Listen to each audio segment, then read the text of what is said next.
Welcome to Foundation MBBS. This channel is mainly for new curriculum of MBBS course, that is CBME, competency based medical education. On this channel we will discuss case studies and clinical contents based on each and every potential topic of your anatomy, physiology and biochemistry. This will really help you to tackle clinically oriented questions very easily. If you are new on this channel, please subscribe and press bell icon so that you will never miss any update. Let's start with today's case. Case is 30-year-old male, a non-football player, presents with paresthesia and sharp pain along right lower limb in lower part of thigh and whole portion below knee. Radiological examination of right lower limb shows occlusion of femoral artery nearly at middle one-third of thigh. So complaints are paresthesia. Paresthesia is not complete paralysis of limb and sharp pain along right lower limb in lower part of thigh. And this is radiograph of patient. You can see occlusion of femoral artery in middle one-third of thigh. This is lower end of femur. Here you can see condyles. This is lower end of femur and this is lower one-third. So this part is middle one-third of thigh. Let's see some questions based on this case. First question is, what is your probable diagnosis? Next is anatomy of involved region. Causes. Why it is more common in athletes. Treatment. And what will happen if condition persists for a long time. Let's see anatomy of region. Anatomy of adductor canal. This region involved is adductor canal. So adductor canal is intermuscular space situated on medial side of middle one-third of thigh. This is location of adductor canal, that is, this is upper one-third, this is middle one-third, and here is adductor canal, and this is lower one-third. Next is boundaries. See this below diagram. This region has boundaries like anterolateral wall, posteromedial wall and medial wall, not just typical like anterior, posterior, lateral, medial. So anterolateral means to anterior and to lateral. This is formed by vastus medialis. This is vastus medialis, and this muscle faces like this, anterior and to lateral. So it is called anterolateral wall, and it is formed by vastus medialis. Next is posteromedial wall.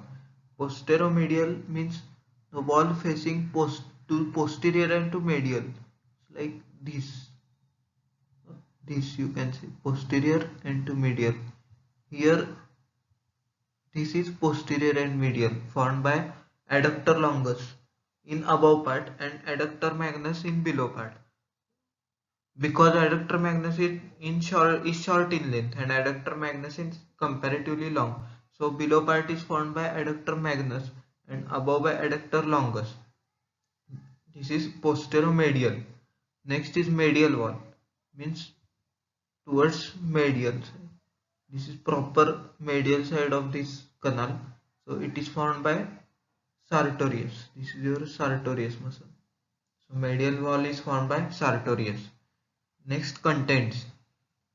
It has femoral artery. Here is femoral artery, femoral vein, saphenous nerve, accompanying saphenous vein. This is saphenous nerve.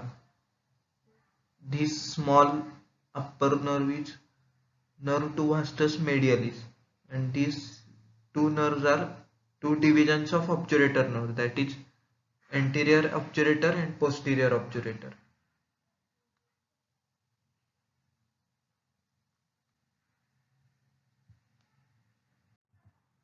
So this is all about anatomy of adductor canal, which is involved region in this case. Let's see answers of some questions based on this case. First is, what is probable diagnosis? This is adductor canal syndrome or adductor canal compression syndrome. This is very rare non-traumatic disease. Then anatomy of involved region, that is adductor canal. We have already seen anatomy of adductor canal. You can mention boundaries and enumerate contents of adductor canal. Next is causes. First is hypertrophy of muscles, mainly vastus medialis and adductor magnus, causes compression of neurovascular structures present in canal. Hypertrophy is increase in normal size of structure, means initially your muscle is like this. After hypertrophy, it will become like this. So this happens due to increase in cell number, and underlying cause is excessive use or overuse, which leads to division, cell division, and increases cell number to compensate workload. So in this case, vastus medialis and adductor magnus undergoes hypertrophy and compresses neurovascular structures present in canal. Compression of nerves, mainly saphenous nerve, result in neurological symptoms like numbness. Means paresthesia is due to compression of saphenous nerves and many cutaneous nerves of anterior of thigh. Then compression of femoral artery and or vein, means singularly can be involved or both can be involved in this case. Means femoral artery and femoral vein both can be involved, or either one of them can be involved, which results in sluggish blood flow, which causes thrombus formation by time, and finally less blood reaches distal parts of limb, resulting into ischemic changes and atrophy. Less blood supply leads to ischemia of tissue supplied by that artery, or uh, if vein is involved, then fluid will be fluid will be thrown out from vein, and this results into edema, but it's rare. In case of femoral artery occlusion, atrophic changes and ischemic changes are common. Why it is more common in athlete? In athlete, muscles of thigh are excessively used, so this leads to hypertrophy, and due to hypertrophy, that syndrome occurs. Then treatment. First is surgery, resection or release of comprehensive forces. Then next is angioplasty or bypass of involved vessels, like angioplasty of coronary arteries. Same thing is applicable for here. Then what will happen if condition persists for long time? It may lead to complete cutoff of blood supply to distal parts and necrotic changes which may lead amputation. That is, uh, persistence of this condition for more time will lead to complete necrosis, that is tissue of lower limb will be dead, so amputation will be last option. So